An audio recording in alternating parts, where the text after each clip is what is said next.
कभी कभी ये चिंतन होता है कि लोग पता नहीं क्यों तीर्थ यात्रा में जाते हैं।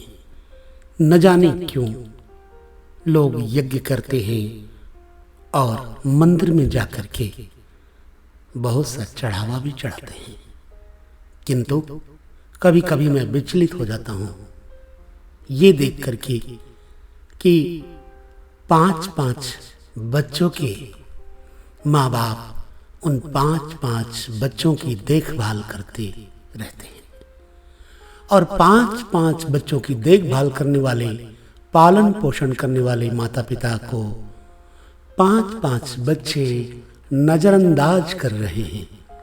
उनके लिए एक वृद्धाश्रम ढूंढते हैं और भेज आते हैं वृद्धाश्रम में। क्या ये अच्छा है? क्या आज के माता पिता आने वाले भविष्य में अपने बच्चों से ये उम्मीद रखते हैं? क्या उनके बच्चे उनकी देखभाल करेंगे? क्या आज के माता पिता कभी बूढ़े नहीं होंगे, यानी आप? और यदि होंगे तो उनके बच्चे, उनका भविष्य उनके साथ ऐसा नहीं करेंगे क्या? प्रश्न है। अवश्य करेंगे। जरा अपनी मां के बारे में सोचो कि जब वो जाड़े की रातों में थर थर कांपती हुई घर की झोपड़ी या फिर घास फूस इकट्ठा करके चूल्हा जलाती और दूध गर्म करके देती थी कि मेरा बच्चा न रोए, अपने खुद के निवाले यानी कि कौर बना करके बच्चों को खिलाती थी, खुद भूखी सो जाती थी और कई बार दूसरों के घरों में चूल्हा चक्की करके आटे चावल के द्वारा भोजन बनाकर खिलाती थी। घर का चूल्हा चौका करके उनको सिर्फ और सिर्फ आटा मिलता था, चावल मिलता था और बदले में वो ढेर सारा काम करके आती और हां, फटे पुराने वस्त्र खुद पहनती, लेकिन बच्चों को कभी फटे पुराने वस्त्र पहनने नहीं दिए। मजदूरी करके बच्चों के लिए अच्छे कपड़े सिलाती और पहनाती, साफ करती, बच्चों का मलमूत्र उठाती कि मेरा लाल गंदगी में ना सोए। अपने बच्चों को सूखे पर सुलाती और खुद सो जाती थी उन गीली गूदड़ियों पर। और कुछ भी हो, पर मां के उस प्यार का क्या यही फल है? क्या यही उपहार है? आज के मां बाप जो हैं, उन लोगों को अपने बच्चों के साथ कैसी उम्मीद रखनी चाहिए? अगर यही उपहार है तो तैयार रहिए आपके बच्चे भी आपको यही कुछ दें या इससे ज्यादा, क्योंकि प्रकृति के पेट में जो बोया जाता है वो कई गुना होकर के मिलता है। आप उन्हें वृद्धाश्रम में छोड़ देते हैं। भगवान न करे आपके साथ ऐसा हो कि वृद्धाश्रम भी आपको नसीब ना हो।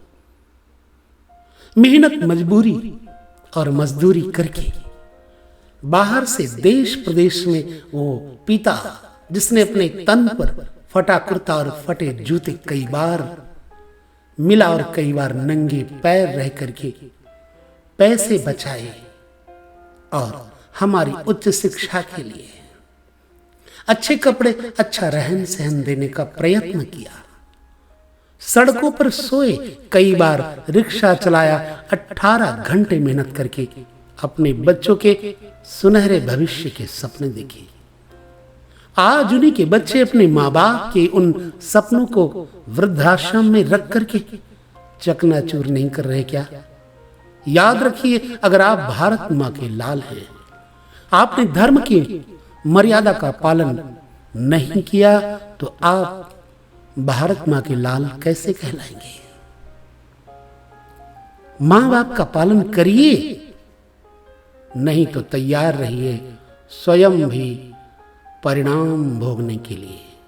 अगर ये सोच है कि हम बूढ़े नहीं होंगे, बीमार नहीं होंगे, लाचार नहीं होंगे, तो ये सोच गलत है। क्योंकि जन्म मृत्यु जरा व्याधि दुख दोषानुदर्शनम, जिसका जन्म हुआ है उसके पीछे मृत्यु भी लगी रहती है, जरा यानी बुढ़ापा भी लगा रहता है, रोग भी लगे रहते हैं। इन दोषों को देख करके विचार करिएगा कि ये सब आपके साथ ना हो। और आपके बच्चे आपकी सेवा तभी करेंगे जब आप अपने माँ बाप की सेवा करेंगे।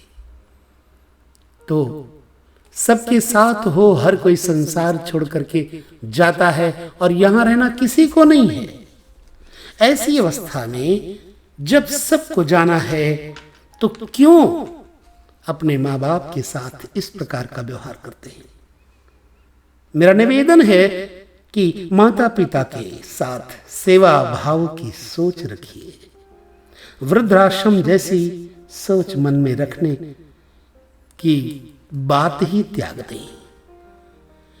कारण क्या है? हम अनंत जन्म लेने के बाद कभी कृपा परवश प्रभु की मनुष्य जन्म लिए हैं और मनुष्य जन्म को इस तरह से नदारद न करें। माता पिता जागृत देवता हैं। मंदिर और मस्जिद गुरुद्वारे में जाने का फल तभी मिलेगा जब आपके माँ बाप की आंखों से आंसू का एक कतरा भी न गिरे। और आप यदि उन आंसुओं को देख करके भी अनदेखा करते हैं तो यही आपके लिए दुर्भाग्य का सूचक होगा। इसलिए भी मैं कहूंगा, आप नौकरी करते हैं, आप अच्छे ऑफिसर हैं, ये सब बाद की बातें हैं। वो ऑफिसर और वो नौकरी दिलाने वाले आपके माँ बाप ही हैं। यह सोच लेना कि आज आप अपने बच्चों के लिए जो कुछ कर रहे हैं, ऊंची शिक्षा दे रहे हैं, ऊंचा पढ़ा रहे हैं, और ऑफिसर बनकर के, तो जिन माँ बाप ने दुखों के द्वारा आपको पाला, आपने उनको वृद्धाश्रम में छोड़ा, तो आज की ये संतान जिसे आप सुख से पालते हैं, उनकी एक एक बात पर हजारों लाखों खर्च देते हैं, गाड़ियां मोटरें ले देते हैं, मोबाइल ले देते हैं, हर मांग पूरी करते हैं, क्योंकि आपके पास पैसा है। उनके पास पैसा नहीं था तो आपको पद दिया, और आपके पास पैसा है। बच्चों को पद दिलाइए, लेकिन अच्छी शिक्षा बच्चों को दीजिए, मोबाइल से दूर रखिए। माँ बाप के लिए यदि आपके मन में आस्था होगी तो आपके प्रति आपके बच्चों में आस्था होगी। जय सिया राम।